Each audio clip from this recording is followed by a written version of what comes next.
Let's recap part one of this two-part episode before we get into the second half in detail. The way Alcoholics Anonymous laid out the steps in the Big Book, we can see that steps 1 and 2 are conclusions. Those two steps have no directions or actions to complete. They require only our consideration. Stated simply, we're unable to stop drinking or using despite a desire to do so, and in some manner we believe there may be a solution to this quandary that can help us. These are yes and no options. Other 12-step fellowships may draw these out and add homework to them, but AA considers them conclusions, after which we move on to the action. That brings us to step 3, which is the first action in the 12-step program. Despite being characterized as just a decision, we know that in fact it calls for a specific action, not only prior to the third step decision, but in an ongoing manner as well.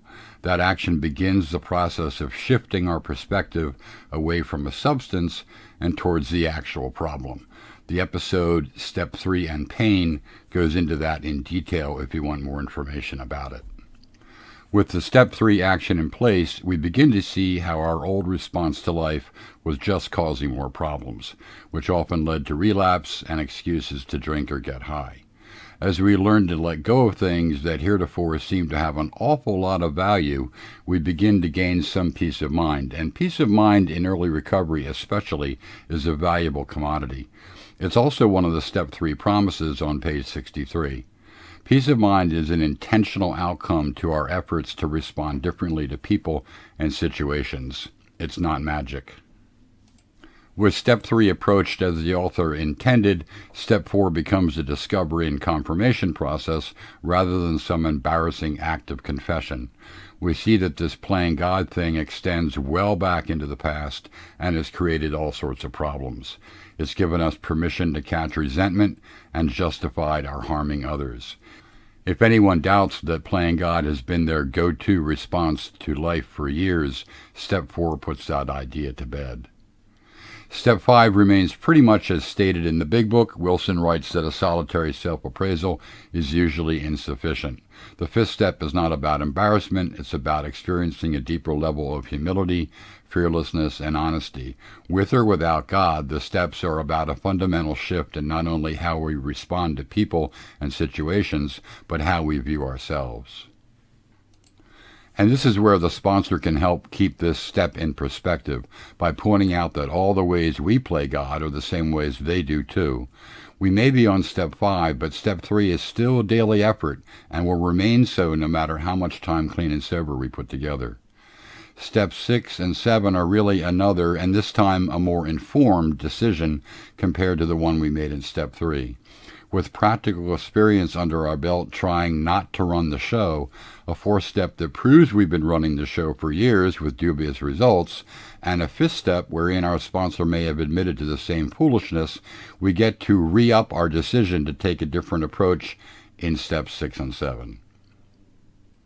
Step 6 asks us whether we're entirely ready to let go of the old response to life. The defects are really just manifestations of running the show. Most people say yes. They don't yet realize that the act of playing God is so deeply embedded in us that catching all the new and subtle ways we still do it to some degree, even years down the road, will provide countless hours of amusement and hilarity. But for the moment, with our present awareness of our penchant for godhood, we generally say yes, we're entirely ready, and that's all that's needed. For Step 7, without God, we simply recommit to the process we've already set out on, but this time with more evidence of its importance. Step 8 has two parts. When we wrote out the fourth step, we included people we'd harmed in some manner, in addition to those we resent. Part 1 of Step 8 is making a list of people we've harmed, so we use the same list of people we've harmed from Step 4 for the 8-step list. Part 2 of Step 8 is getting willing to make amends to those we harmed. If we're unwilling to make amends to one or more of the people on our list, we ask ourselves what fear may be holding us back. Step 10 is one of the widely misunderstood steps. First, it's practiced throughout the day, not at the end of the day or annually or semi-annually.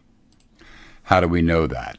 Its author writes that we must take action when certain things happen, not later that day or later that year. Step 10 encompasses all of the principles and actions of steps 4 through 9. An awareness and accounting of how we're feeling and behaving, step 4. A willingness to admit this to another, step 5. A readiness to move past the obstacle, step 6 and 7. The identification of anyone we've harmed in the moment, step 8. And the willingness to set things right immediately, step 9. Whereas an amend in step 9 is for harms done in the past, amends done in step 10 are present-day, real-time amends. Step 11, without God, can be an effort to connect more deeply with people or our communities. Chances are that this has already happened to some degree, and this step is an opportunity to further develop those connections. Active addiction creates disconnection from ourselves, others, and society. Efforts to turn that around are rewarding and worth the effort. Step 12 has 3 parts. The first is sort of an assumption, having had a spiritual awakening as a result of these steps. Well, have we? If we look at how Bill Wilson characterized the spiritual awakening in Appendix 2, he says, a personality change sufficient to bring about recovery, we have a yardstick to use to answer that for ourselves. Part 2 of Step 12 is a direction. Carry this message to other alcoholics or addicts. What's the message? That there is a manner of living laid out in the 12 steps that's available for you if you're willing to take the action. Our experience is not the message, though our experience can lend weight to the question of whether the steps work or not. The chapter devoted to Step 12 is written from the point of view of what we today call a sponsor. So the step is specifically asking us to carry the message to others as their sponsor, but we also carry the message in what we share at meetings and how we live our lives. The last part of Step 12 is a caution to practice these principles in all our affairs. The principles is a reference to the 12 steps, but in practice, what we're really referring to are the action part of Step 3, as well as Steps 10, 11, and 12.